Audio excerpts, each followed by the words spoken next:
Buonasera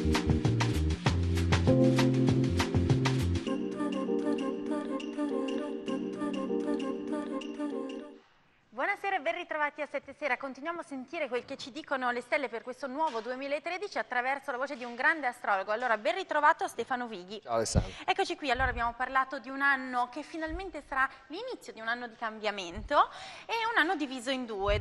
Circa dalla fine di giugno, dal 28 di giugno cambierà tutto, per cui abbiamo 6 mesi più faticosi e 6 mesi più invece per goderci la nostra fortuna a seconda del segno che siamo. Adesso abbiamo parlato dei primi 6 segni, sfoghiamoci con gli ultimi 6 dello zodiaco, quelli che vengono sempre un po' dopo le pubblicità. Diamoci dentro, iniziamo col segno della bilancia. La bilancia fa parte di quel gruppo che gode più della prima parte dell'anno perché Giove è favorevole, dopo diventa quadrato. Quindi la bilancia farebbe bene a divertirsi, a rilassarsi, a dimenticarsi quel Saturno che per tanti anni l'ha martoriata. Ecco, vivete anche voi delle energie il più possibili buone, siate ottimisti, costruttivi, vivete proprio questi 6 mesi bene, insomma, perché non che dopo le cose vadano male, semplicemente Giove vi renderà meno fortunati, le cose andranno meno come vorreste voi e per la bilancia è importante che le cose vadano in un certo modo, no? Se no si mette subito il muso. Quindi in questo caso i primi 6 mesi sono decisamente migliori, come anche in amore, dove la passione, il sentimento saranno più simpatici, saranno più fluidi e più fortunati nei primi 6 mesi. Sul lavoro Saturno, in seconda casa per la bilancia, rende abbastanza concreti. La bilancia potrebbe vivere un anno durante il quale le questioni economiche, le proprie risorse, le capacità di fare, di crescere, di mettersi alla prova saranno importanti. Quindi un anno tutto sommato leggero, non troppo impegnativo, ma dove qualcosa potrebbe cambiare, potrebbe trasformarsi. Quindi interessante, direi. Interessante quello della bilancia, che nei primi 6 mesi ha anche una piccola bacchetta magica, da quanto ci hai detto. Sì, meno male. Oh, che bello. Adesso invece torniamo ai segni d'acqua e parliamo dello Scorpione. Ecco, e questo è il pianeta che ospita Saturno, volente o nolente, ospita Saturno. Dello Scorpione si dice sempre che sia un segno molto attento, curioso, pettegolo, non gli sfugga nulla. Io ho sempre pensato che questo dipende dal fatto che lo Scorpione vuole distrarre la sua attenzione, perché ha paura di guardarsi dentro, ha paura di capire chi è veramente, allora si dedica a guardare solo gli altri. Ma a Saturno è difficile farla, quindi Saturno cosa dice allo Scorpione? Caro Scorpione, guardati dentro, fai i conti con te stesso, con le tue paure, con le tue fobie, con le tue angosce, rimettiti a posto. Questo è un passaggio che avviene per fortuna ogni 20 e rotti anni, però in questo periodo è importante lavorare e come abbiamo visto prima per il Leone, anche per lo Scorpione l'esercizio è di tipo personale, quindi imparare a crescere, imparare a guardarsi in faccia senza paura. In amore Venere, tutto sommato l'ala protettrice di Venere riesce a rendere il segno abbastanza fortunato. Anche per lo Scorpione abbiamo il 3 di novembre un'eclissi di Sole che indica possibili novità a livello personale e relazionale, quindi novembre potrebbe essere un mese importante per le questioni d'amore. Per quanto riguarda il lavoro, diciamo una buona notizia perché migliorano le questioni economiche, Bene. soprattutto sempre il famoso giugno per un motivo. Quindi questioni economiche in miglioramento, ci vorrà sicuramente molto impegno e tenacia, soprattutto per i nati d'ottobre, in tutti questi mesi, perché Saturno richiede anche questo. Certo, allora Scorpione, impegno, tenacia, ma soprattutto imparate a guardarvi dentro. E adesso andiamo a vedere come sta il Sagittario.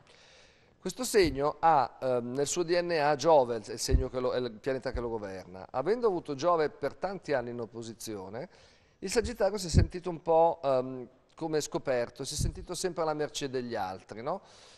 Questa è una sensazione che non gli piace perché è un segno indipendente, non ama dipendere troppo dagli altri.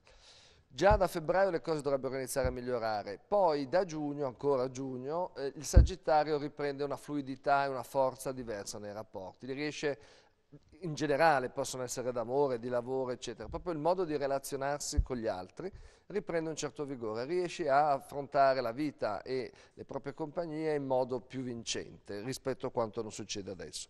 Stessa cosa dicasi quindi a maggior ragione per l'amore, ci sarà sicuramente un momento magari non troppo facile tra febbraio e metà aprile, ma poi Giove pian piano rimetterà a posto le energie e i rapporti del Sagittario, quindi Sagittario anche lui ha un primo semestre un po' più difficile, il secondo semestre più normale. Quindi si deve concentrare sui prossimi 6 mesi, diciamo, il Sagittario. Andiamo a vedere invece il Capricorno.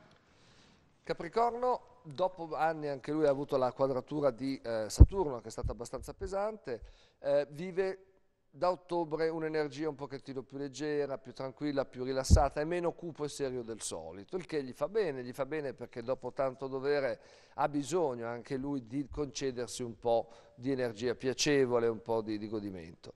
Però attenzione, questa cosa durerà fino a giugno, poi ancora questo Giove in opposizione al Capricorno lo renderà ancora come meno ottimista, più pessimista, meno possibilista. Insomma, il Capricorno deve cogliere e rendere preziosi questi frangenti nei quali riesce a vivere col sorriso sistematicamente stampato sulla faccia, perché sono momenti rari per lui. Li viveva molto bene e punti su questi primi 6 mesi, sia in amore che a livello personale. Poi sarà meno facile. Sul lavoro invece le cose sembrano procedere molto bene, tranne marzo e giugno, la prima metà di settembre, la restante parte dell'anno sembra essere tranquilla e il Capricorno, che dà molto importanza al lavoro, come sappiamo, non dovrebbe avere problemi particolari. Quindi un anno un po' di alti e bassi, ma bisogna godere ogni momento felice, mi raccomando, Carpe Capricorno. diem. Esatto, carpe diem. Adesso andiamo a vedere l'Acquario. L'Aquario è governato da Saturno, avendo Saturno in quadratura, anche l'Aquario, poverino, fa un po' fatica, come il Leone, come il Toro, l'abbiamo già visto. Fa fatica perché si sente molto limitato, è un segno che ama l'indipendenza, la libertà, ma Saturno non la consente. Di qui un po' di energia distonante, un po' di contraddizioni interiori che non l'aiutano. È vero che Giove fino a giugno li aiuta, li rende un pochettino più ottimisti, però sarà un anno impegnativo e non sempre al top, ecco, diciamolo in questo modo. In amore tutto sommato le cose però non sembrano andare male, Venere è abbastanza favorevole, per cui soprattutto fino a maggio-giugno più o meno l'Acquario potrebbe risolvere delle questioni d'amore, potrebbe mettere a posto delle relazioni, definirle, chiuderle o continuarle, insomma è un momento nel quale può veramente, seguendo Saturno, quindi seguendo una certa disciplina, rimettere ordine alla sua vita anche di tipo sentimentale.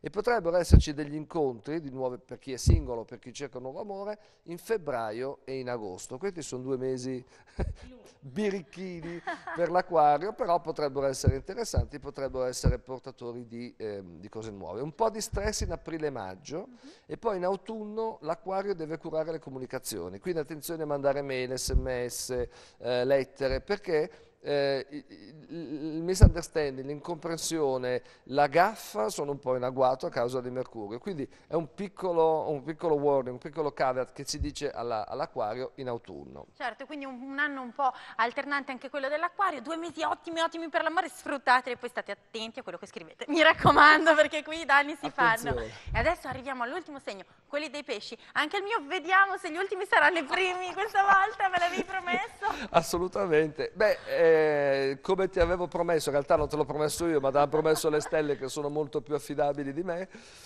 I pesci insieme al Cancro si preparano a vivere un anno veramente strepitoso. Io credo che sì, perché avete il Saturno in Trigono che vi rende un po' più solidi, un po' più organizzati del solito. Voi pesci siete 2 pesci che nuotano in direzioni opposte, quindi la confusione, eccetera, l'indefinitezza. Saturno in questo modo vi rende già un pochettino più concentrati, più focalizzati, e poi Giove vi porta un sacco di fortuna, Giove è il vostro pianeta, per cui ragazzi divertitevi, godete di questo 2013, ricordo, sempre dall'estate in poi purtroppo, però sarà un piacere aspettare questi primi 6 mesi. Gennaio, per quello che rimane, sarà ancora un mese un pochettino faticoso, poi dai primi di febbraio percepirete già un primo miglioramento personale, un primo miglioramento lavorativo, e poi sarà un crescendo, sarà veramente una cosa molto interessante. Mercurio, che fa delle lunghe soste nei segni d'acqua, quindi i pesci, il Cancro e lo Scorpione, vi aiuterà anche nelle questioni d'amore, quindi da febbraio, in agosto e in dicembre soprattutto. Quindi io direi un anno veramente molto positivo, durante il quale, attenzione, Giove poi rimarrà nel segno del Cancro fino a luglio del 2014, questo vuol dire che per voi e per il Cancro l'anno non finisce al 31 dicembre, quest'anno così importante, prosegue per altri 7 mesi nel 2014. Va bene, questa fortuna l'abbiamo aspettata così tanto che adesso è giusto rimanga per un po' qui da Facciamo noi. scambio di segno, ti prego. Ti prendo nel segno dei pesci. Allora sfoghiamoci, stiamo ancora un po' pacati questi primi 6 mesi e poi dal 28 di giugno pesci non ce n'è più per nessuno, mi raccomando. Gli ultimi 30 secondi, pensiamo un po' all'Italia, si può fare una previsione per il nostro paese? Questo può essere l'anno in cui si cambia un po', si esce un po' dalla crisi, qualcosa migliora? Allora, ogni nazione, ogni Stato, ogni città ha un segno zodiacale. Nel caso dell'Italia dei gemelli, perché la Costituzione italiana è stata varata nel mese di giugno, quindi dobbiamo tenere d'occhio il segno dei gemelli.